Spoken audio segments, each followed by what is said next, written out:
తీర్పు మరి ప్రజాస్వామ్యవాదులకి అందరూ కూడా మరి స్వాగతించినటువంటి రోజు ఈరోజు. దీన్ని బీఆర్ఎస్ పార్టీ స్వాగతిస్తూ ఉంది. మరొకసారి మరి కోర్టులు రాజ్యాంగాన్ని ప్రజాస్వామ్యాన్ని కాపాడుతుండడంలో మరి ఈరోజు నిరూపితమైందని చెప్పి కూడా ఈ సందర్భంగా మనవి చేస్తూ ఉన్నాం. ఇది మా బీఆర్ఎస్ పార్టీ యొక్క మొదటి విజయం. మరి ఈ రోజు నుంచి మా విజయాలు స్టార్ట్ కాబోతూ ఉన్నాయి. ఈ రాబోయే అన్నీ కూడా బీఆర్ఎస్ పార్టీ విజయాలని చెప్పేసి సందర్భంగా మనవి చేస్తూ ఉన్నాను. చాలా స్పష్టంగా హానరబుల్ హైకోర్టు మరి ఆదేశాలు మరి అదేవిధంగా తీర్పునిచ్చింది. 4 వారాల లోపల ఏవైతే పిటిషన్స్ ఉన్నాయో మరి పిటిషన్స్ని కూడా దానిపైన నిర్ణయం తీసుకోవాలని చెప్పేసి కూడా మరి చెప్పడం జరిగింది. మరి నేను ఈరోజు ఈ సందర్భంగా మరి ఇది సరైన సమయం సందర్భం వచ్చింది కాబట్టి మాకు స్పీకర్ గారి పైన సంపూర్ణమైన నమ్మకం విశ్వాసం ఉన్నది. మా పిటిషన్స్ ఈ ముగ్గురు శాసనసభ్యులు అయితే ఉన్నారో దానం నాగేందర్ గారు, కడియం శ్రీహరి గారు, తెల్ల వెంకట్రావు గారితో పాటు మిగతా 7 శాసనసభ్యుల యొక్క పిటిషన్స్ కూడా స్పీకర్ గారి దగ్గర ఉన్నాయి. మరి మళ్ళీ కోర్టు యొక్క డైరెక్షన్స్ కానీ కోర్టు తీర్పు గురించి వేచి చూడకుండా శాసనసభ యొక్క గౌరవాన్ని ఏదైతే లెజిస్లేటివ్ మనకు ఒక పిల్లర్ 4 పిల్లర్స్లో మనం అనుకుంటాం కదా, 4 పిల్లర్స్లో మనకు అసలు లెజిస్లేటివ్ అనేది ఒక ప్రధానమైన పిల్లర్. మరి దాని యొక్క గౌరవాన్ని దాని యొక్క ఔన్నత్యాన్ని కాపాడాల్సిన బాధ్యత ఈరోజు స్పీకర్ గారి పైన ఉన్నది. ఇప్పటికైనా సరే ముఖ్యమంత్రి గారి యొక్క ఒత్తిడులకు ప్రభుత్వం యొక్క ఒత్తిడులకు లోను కాకుండా వారు స్వతంత్రంగా ఖచ్చితంగా ఇలాంటి అనుమానం లేదు, రాజ్యాంగం ప్రకారంగా పార్టీ ఫిరాయించిన ఎమ్మెల్యేల పైన అనర్హులుగా ప్రకటించేటువంటి సర్వాధికారాలు స్పీకర్ గారికి ఉన్నాయి. కాబట్టి ఈ ముగ్గురు శాసనసభ్యులతో పాటు మిగతా 7 సభ్యులది కూడా ఎవరైతే పార్టీ ఫిరాయించి బాహటంగా వారు పార్టీ మారనమని చెప్పుకున్నారో ఆ 10 మంది శాసనసభ్యులపైన ఇమ్మీడియట్గా స్పీకర్ గారు వారిపైన కూడా అనర్హులుగా ప్రకటించాలని చెప్పేసి కూడా నేను సవినయంగా స్పీకర్ గారు విజ్ఞప్తి చేస్తూ ఉన్నాను. ఎందుకంటే వేచి చూసే ధోరణిలో ఉండి, ఎందుకంటే మన ప్రధానంగా మనం అనుకుంటాం ఇంతకుముందు మనం 4 పిల్లర్లో జ్యుడిషియరీ కానీ అదేవిధంగా లెజిస్లేచర్ కానీ అదేవిధంగా ఎగ్జిక్యూటివ్ బాడీస్ కానీ అదేవిధంగా మనం 4th ఎస్టేట్గా మనం 4th పిల్లర్గా మనం మీడియాని మనం అనుకుంటాం దేశంలో అంతా కూడా. కాబట్టి ఈ యొక్క గౌరవాన్ని కాపాడాల్సిన బాధ్యత సమయం ఆసన్నమైంది. మరి కాంగ్రెస్ పార్టీ యొక్క ద్వంద్వ వైఖరి ఈరోజు తేటతెల్లం అవుతూ ఉంది.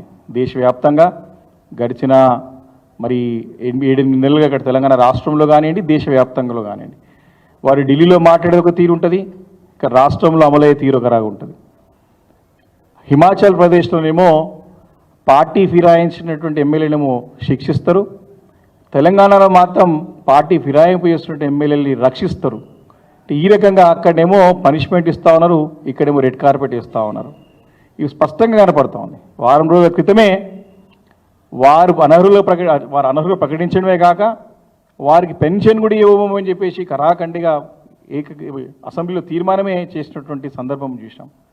మరి ఇక్కడ కూడా కాంగ్రెస్ పార్టీ ఉంది కదా, దీనిపైన ఈరోజు కాంగ్రెస్ పార్టీ జాతీయ పార్టీ అని చెప్పుకుంటాం. ఎందుకంటే ఈరోజు సబ్ రీజనల్ పార్టీగా మరి ఉన్నది ఈరోజు.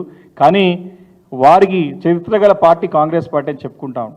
ఈరోజు ఒక ఆదర్శవంతమైన పార్టీగా చెప్పాల్సినటువంటి అవసరం ఏర్పడింది. ఈరోజు వారు స్పష్టంగా దీనిపైన సమాధానం కూడా, మేము అధికారంలో రాగానే ఇమీడియట్గా ఆటోమేటిక్గా డిస్క్వాలిఫై అయ్యేటట్టు చట్టం తీసుకొస్తామని చెప్పేసి పదే రాహుల్ గాంధీ గారు అనేక సభలు చెప్పడం చూసినాం. వారి మేనిఫెస్టోలో పెట్టుకున్నారు. ఈరోజు సమాధానం రాహుల్ గాంధీ గారు, దేశ పార్లమెంట్లో ప్రధాన ప్రతిపక్ష నాయకుడు ఉన్నటువంటి రాహుల్ గాంధీ గారు దీనిపైన సమాధానం స్పందించాల్సిన అవసరం ఉన్నది. ఈరోజు జాతీయ పార్టీ అధ్యక్షులైనటువంటి మల్లికార్జున ఖార్గే గారు దీనిపైన స్పందించాల్సిన అవసరం ఉన్నది. దేశానికి ఇది ఒక మైలురాయి లాంటి రేపు ఈ తీర్పుతో పాటు స్పీకర్ తీసుకున్న నిర్ణయం దేశానికి ఒక ఆదర్శ నిర్ణయంగా ఉండాలి అని చెప్పాల్సిన అవసరం ఉన్నది. ఇది రేపు అందరూ కూడా అన్ని రాష్ట్రాలకి దేశంలో ఉన్న ప్రతి ఒక్క లెజిస్లేటివ్ పార్టీ ప్రతి ఒక్క పార్టీకి కూడా ఈరోజు ఈ తీర్పు అనేది ఒక పునాది రాయి, దీంతో ఇది ఆదర్శంగా కావాల్సిన అవసరం ఉన్నది. కాబట్టి కాంగ్రెస్ పార్టీ మరి తమ ద్వంద్వ వైఖరిగా కాపాడుకునే ప్రయత్నం చేస్తుందా ఇక్కడ, లేకపోతే చట్ట ప్రకారం రాజ్యాంగాన్ని కాపాడుకునే దానికి ప్రజాస్వామ్యాన్ని కాపాడుకునే నిర్ణయం తీసుకుంటుందా? దీనిపైన వేచి చూస్తాం. ఎట్టి పరిస్థితుల్లో అన్ని ఆధారాలతో పాటు అన్ని తేటతెల్లమైపోయింది. 10 మంది పార్టీ ఫిరాయించినటువంటి ఎమ్మెల్యేలని ఇమ్మీడియట్గా అనర్హులుగా ప్రకటించాల్సినటువంటి అవసరం ఏర్పడ్డది. మళ్ళీ ఇది కోర్టు ద్వారా చేసే అవకాశం మరి స్పీకర్ గారు చేయొద్దని చెప్పేసి మనస్ఫూర్తిగా కోరుతా ఉన్నాను. ఎందుకంటే మనకు గౌరవం ఉన్నది. ప్రజలు ఎంతో నమ్మకంతో ఈరోజు కాంగ్రెస్ పార్టీకి ఈరోజు రాష్ట్రంలో అధికారం ఇచ్చినారు. కాబట్టి వారు దీన్ని కాపాడుకునే విధంగా ప్రయత్నం చేయాలా, అంతే తప్ప మరి మేము ఇంకా చాలా లూప్ హోల్స్ ఉన్నాయి దీంట్లో ఇంకా వెతుక్కుంటాం కాలయాపన చేస్తామంటే మీరు అపహాస్పాలన ఖాయం. ఇప్పటికే రాష్ట్రంలో ముఖ్యమంత్రి గారు వారి యొక్క మంత్రివర్గం తీసుకున్న నిర్ణయాలతో అనేక ఇబ్బందులు వస్తూ ఉన్నాయి. రాష్ట్రం అప్రతిష్ట పాలైంది. ఈరోజు పెట్టుబడులు పోతూ ఉన్నాయి. వరదలు వస్తే ఆదుకునే పరిస్థితి లేదు. రైతులు ఆత్మహత్యలు చేసుకుంటా ఉన్నారు. ఈరోజు బాధాకరమైన పరిస్థితి ఏంటంటే తెలంగాణ రాష్ట్రం ఏర్పడిన నుంచి కూడా 10 సంవత్సరాల బీఆర్ఎస్ ప్రభుత్వం కేసీఆర్ నాయకత్వంలో అనేక అవార్డు జాతీయ అంతర్జాతీయ అవార్డులు అందుకున్నటువంటి చరిత్ర ఉన్నది. ఈజ్ ఆఫ్ డూయింగ్ బిజినెస్లో ఎప్పుడు కూడా 1, 2, 3, 1, 2, 3లో ఉండే. మొన్న 10వ స్థానం కూడా 10 ర్యాంకులో ఒక ర్యాంక్ కూడా రాలేకపోయినది.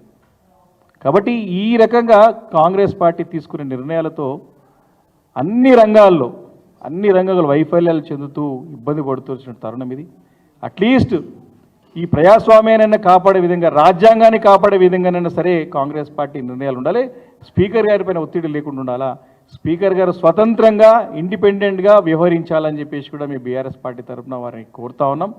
కాబట్టి న్యాయస్థానాలపైన సంపూర్ణమైన నమ్మకాన్ని మొదటి నుంచి కూడా మాకు విశ్వాసాన్ని మేము వ్యక్తం చేస్తూనే ఉన్నాం. మా పార్టీ అధినేత కేసీఆర్ గారు, మా పార్టీ కార్యనిర్వాహక అధ్యక్షులు కేటీఆర్ గారు పదే చెప్పినారు.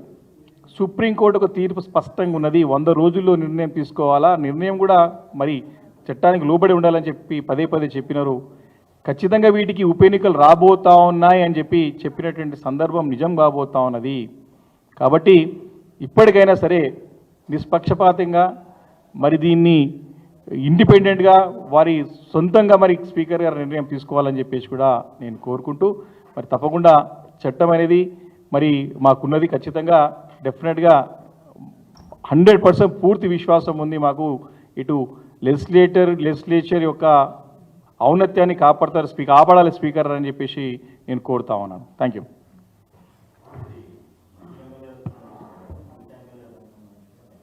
అదే చెప్తున్నా కదా, నేనేమంటున్నా అంటే నేను అదే చెప్పినాను. స్పీకర్ గారు మళ్ళీ కోర్టు గురించి వెయిట్ చేయకుండా లెజిస్లేచర్ యొక్క గొప్పతనాన్ని, దాని యొక్క ఇంపార్టెన్స్ని పోగొట్టకుండా, దాని యొక్క దాన్ని డిగ్రేడ్ చేయకుండా నిర్ణయం తీసుకోవాలని చెప్పి కోరుతా ఉన్నాం. వారికి మిగతా 7 సంబంధించినటువంటి శాసనసభ్యుల అనర్హత పిటిషన్ కూడా పెండింగ్ ఉంది. స్పీకర్ గారి కార్యాలయంలో స్పీకర్ గారి దగ్గర పెండింగ్ ఉంది. మా అప్లికేషన్ తీసుకోవడానికి నిరాకరించారు. కానీ మళ్ళీ మేము తప్పకుండా మా పార్టీ తరఫున న్యాయస్థానం ఆశ్రయిస్తాం. తప్పకుండా మాకున్నటువంటి హక్కు అది. కాబట్టి వారు అక్కడ వరకు వెయిట్ చేయకుండా మిగతా 7 సభ్యులది కూడా ఈ 4 వారాల లోపల నిర్ణయం తీసుకుంటే మన లెజిస్లేచర్కి గౌరవం పెరిగే విధంగా, అందరికీ గౌరవం. రేపు పొద్దున ఒక అధికారం ఉండొచ్చు, ఉండకపోవచ్చు.